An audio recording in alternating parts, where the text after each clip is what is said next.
kimlər əyləşibsə, onlar hamısı bir mütəxəssisdir. Yəni bir komandadır, bir gücdür.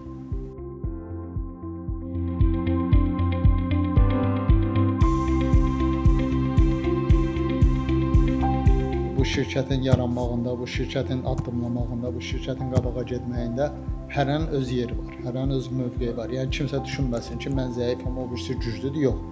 Zəif də lazımdır ki, güclü qabağa gedə bilsin.